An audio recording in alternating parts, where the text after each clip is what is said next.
All right. Hello and welcome to another exciting edition of Pittsburgh Sports Memories Current Events. This is going to be published on the 23rd of October, Tim. Are you ready for this? Oh, yes. So, as usual, I'm your co host, Steve Wirt, and I'm joined by. I'm Tim Hannon. And topics. Let's start with the old hockey here.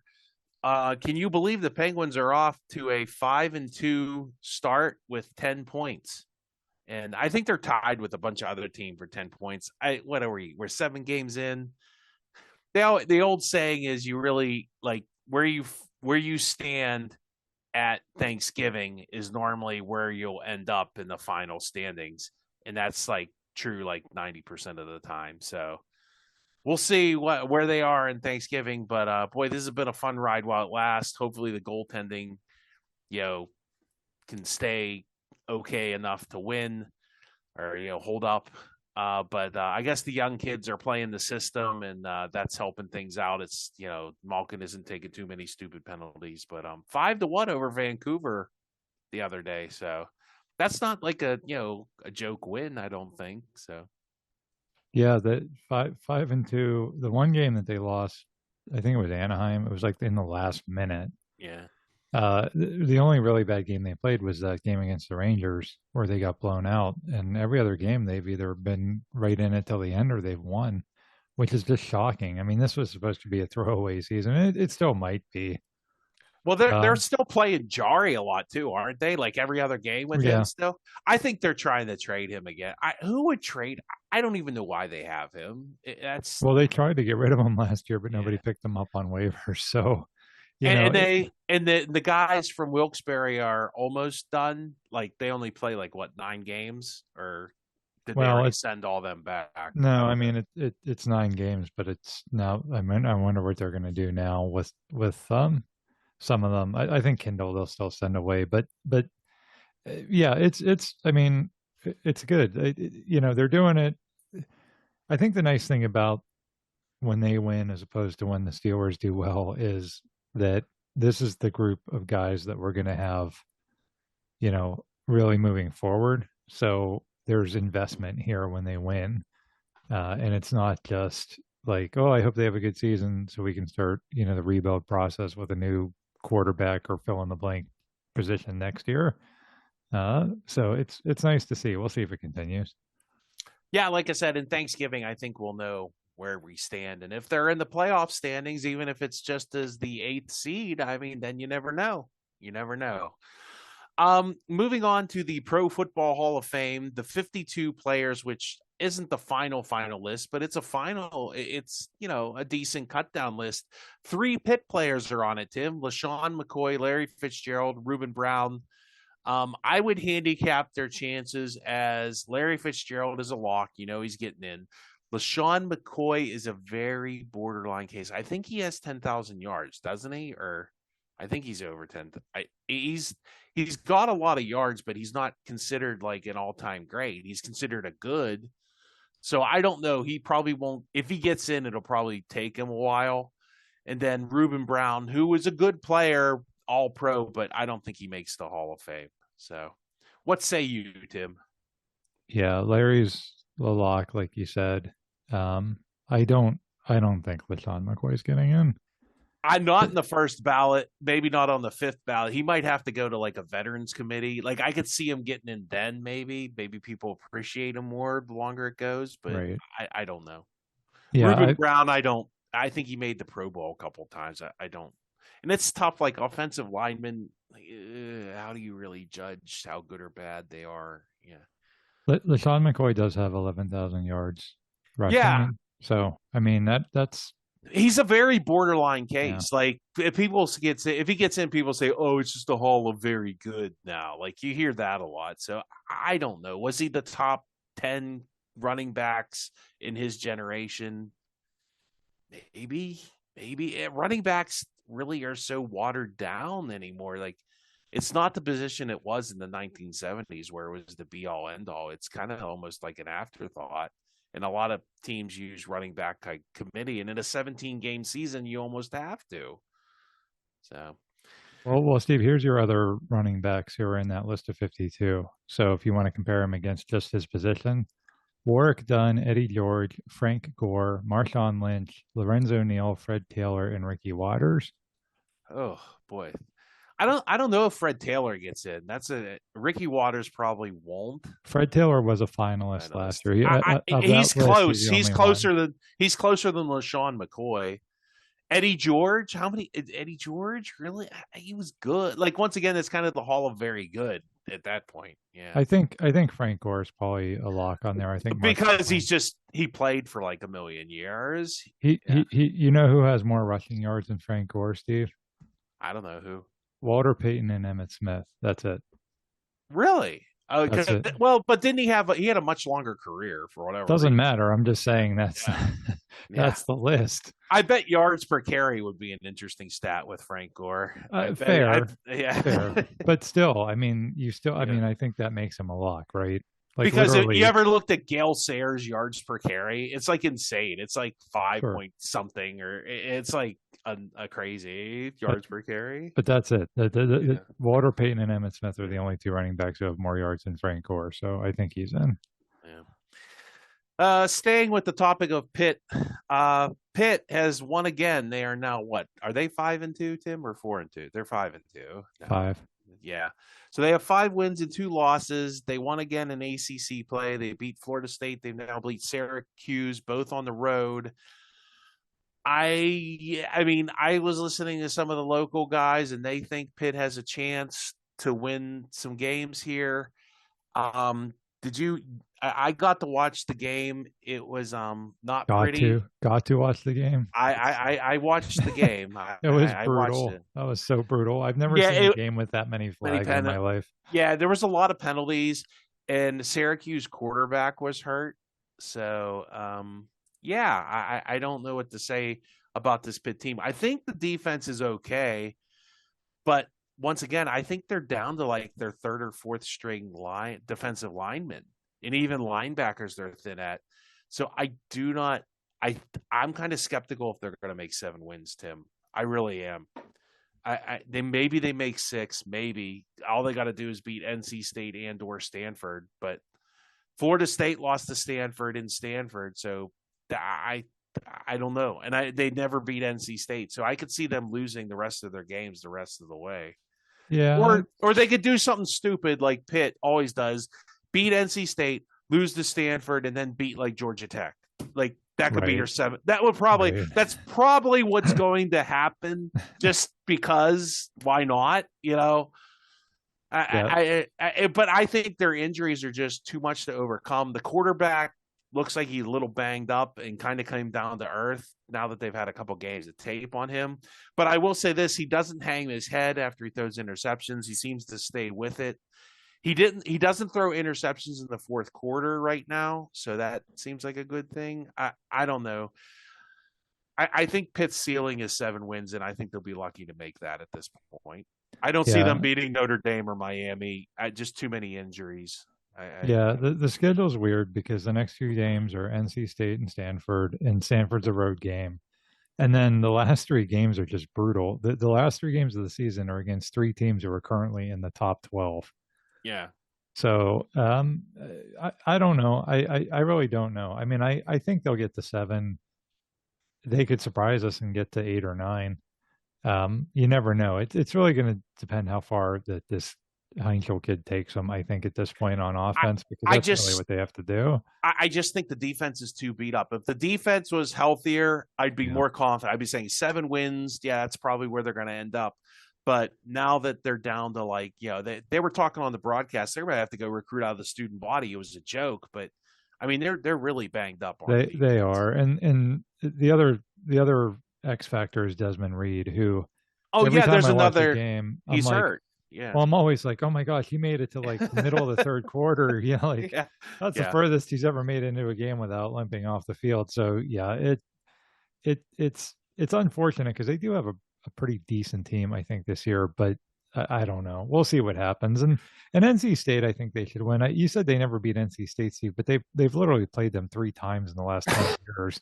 I know they've lost all 3 of them, but that's not much of a sample size. So they beat him when Philip Rivers was there, so in that bowl yeah, game, yeah, and that's yeah, going back a while. yeah. That's going back more than 20 years. But Yeah. So next, moving to pro football, the Steelers, Tim. I should have bet money. you Boy, called did it. wow. Mike Tomlin is the most predictable Mike Tomlin ever. So they lost to the Bengals in a game that I think was the typical, the Bengals needed it more than the Steelers. Not that I didn't think the Steelers didn't show up. I didn't think they were necessarily poorly coached. I still think it's the Joshes and Joes, not the X's and O's. And I think that defense is just suspect. I just am not buying the defense. They can't stop the run when they need to. And the secondary is what it is. It's not a strong secondary. And like Aaron Rodgers, literally what cost them the game was Aaron Rodgers throwing that totally idiotic interception in the first half. Like the second interception, that was just a good play by Cincinnati. But the first interception was like you need to throw that ball to the sideline, not down the middle of the field. That was just stupid. And in the double coverage. But he made up for it. He made a bunch of plays at the end. But maybe you don't. And now, I don't know, Tim. What do you think about the Steelers? So I have a couple of thoughts. So first of all, before my thoughts, it's so sickening when the defense just gets shredded like that. Like when Rodgers threw that touchdown pass to Firemouth, it was like 2:20 left or something. Well, you knew they had to make a play on defense, and you were hoping like Cincinnati would, like, if T. Higgins would have been like dumb enough to score with like a minute 25 left, that would have played totally into the Steelers. But T. Higgins was too smart for that, and he was smart enough to fall down. Yeah, but like when he threw that touchdown to Firemouth, it's like that you would have been normally as a fan, you would have been so excited. Yeah. It was like a 70-yard touchdown with 2 minutes left in the game. Oh my gosh, what a great play, and where you have the lead. But I didn't even get excited because I'm like, well, that's plenty of time. They're not like we can't stop them. We didn't even get them down to like a third or fourth down on that drive. No. I mean, it wasn't even remotely close. The middle of the field was wide. I'm so tired of this deep center field thing that they play, where they leave the whole middle, like Jamar Chase. And I had Jamar Chase in my fantasy league, so I was upset, but I was at least had a silver lining. See, this is what's wrong with fantasy football, Tim. You were rooting against the Steelers. He caught like 47 passes. My goodness. And we're in a PPR league. But this deep center field thing where they leave the whole middle of the field open, it's like, okay, well, at least we don't give up a huge long pass. Okay, but if you give up 15, 20-yard passes to the middle of the field to the best receivers in football, what difference does it make?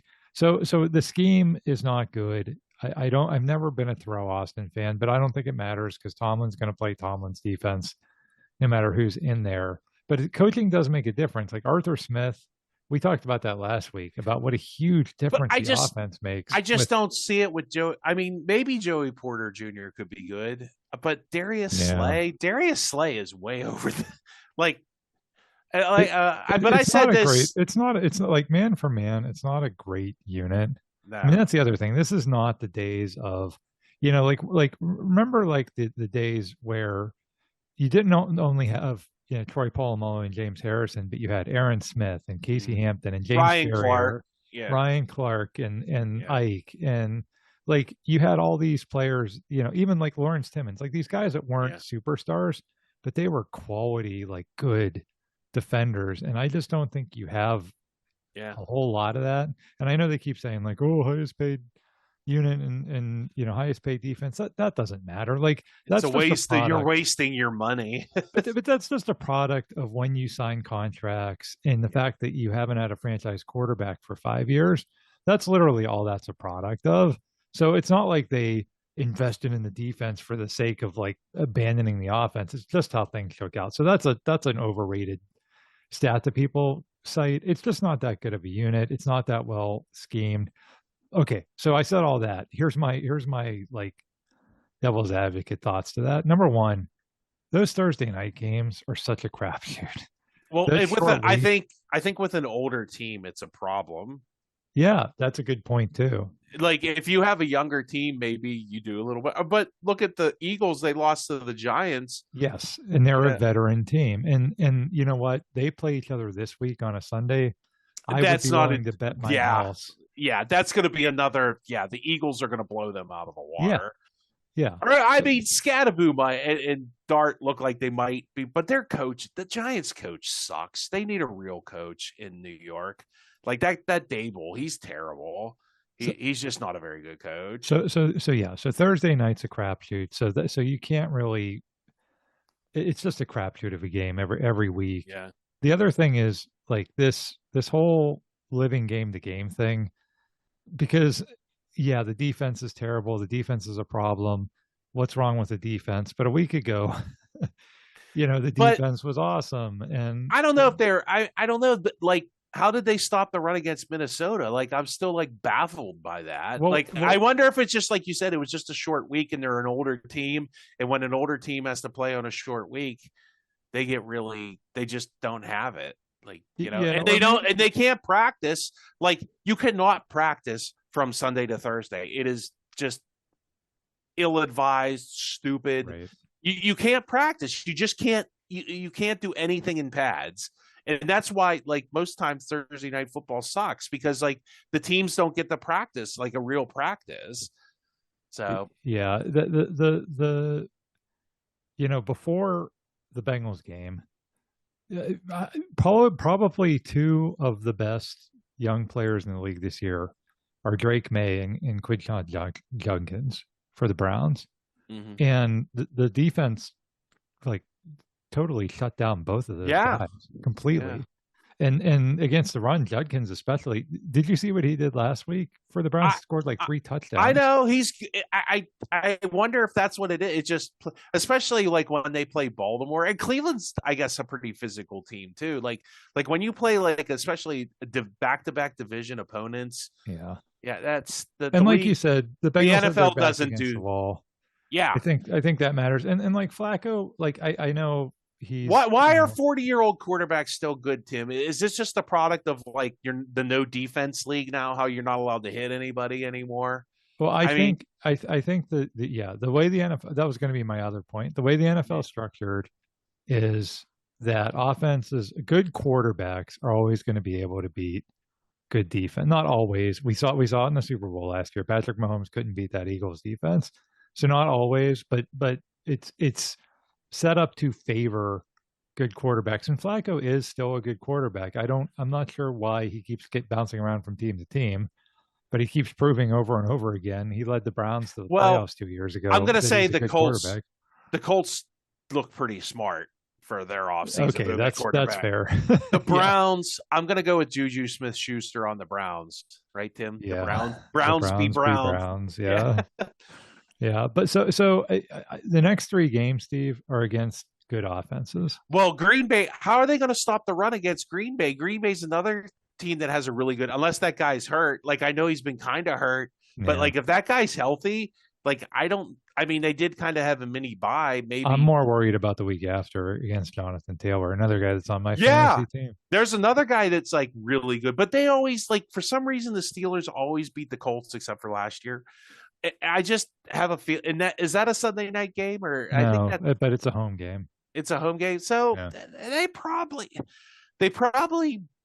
win though. Like I don't think they beat the Chargers for whatever reason, but Green Bay, like even if they can't stop the run, I think you're going to see Aaron Rodgers. Well, I think he's better. Not he's going to play probably his best game of the season. Like I could see I, he came out he's today and said it, yeah. or the other day and said it. Oh, it's not a revenge game. It's like yes, it is. Yeah, for you, he already was talking about it 2 or 3 weeks Yeah, ago yeah. about playing when he played the Jets. He mentioned Green Bay. He's like, "Oh, we're not playing Green Bay yet." Yeah, he's gonna look to play it now. Maybe he presses and he makes a few mistakes. I don't know. And I'll tell you what, that dude can still throw.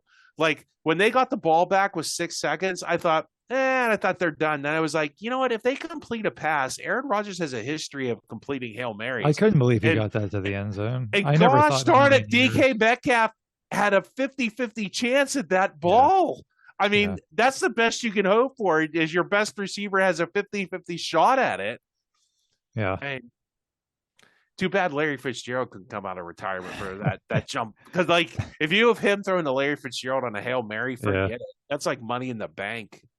I mean, he threw it 70 yards, too, on the button. I mean, that dude still has it. I thought he was washed from New York. He still has it. He can't run like he used to, but, boy, his arm is as good as anything. I mean, if he can hold out, that's like why that hurts too. Like they need to rest him late in the season. They need to get a big enough lead and things locked up to where Mason Rudolph needs to play 3 games this year, so he's not totally, worn out by the playoffs. Yeah, I don't see that. I don't see that happening at this point because, like you said last week, the other teams in the division are starting to get stronger again. I think Baltimore's done. The Browns be Browns. I just something about the Bengals this year. If Flacco can right the ship, I think they can hang in there till Burrow comes back. And it might be a tougher decision when Burrow comes back, who they start.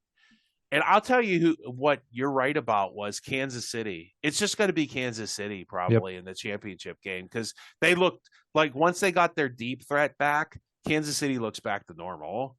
Yeah, that's what I said last week. Like the whole league's upside down. The Colts are the best team, and Tampa Bay is the best team in the NFC, and the Eagles are struggling, and the Bills are struggling, and the Lions for a while were struggling. It's like it doesn't matter. It's just going to be Kansas City. Well, too, like I'll say this: the only team that gives Kansas City fits is the Bengals. So maybe that'll be a playoff game there. That would be a really interesting, especially if Burrow's coming back off his injury, which he comes back in December, doesn't he? I still don't believe in the Bengals. I don't know, Tim. There's something they won their first game and they were kind of humming along until Burrow got hurt, and now they got Flacco. They got a veteran quarterback, and they don't have to win. They're in a little bit of a hole. What are they? 2-3 or 3? I think they're they still have a losing record. They're one game. I think they're 3-4. It's something like that, yeah. So they still got a hole to dig out of, but I think they still got to play the Bears, right?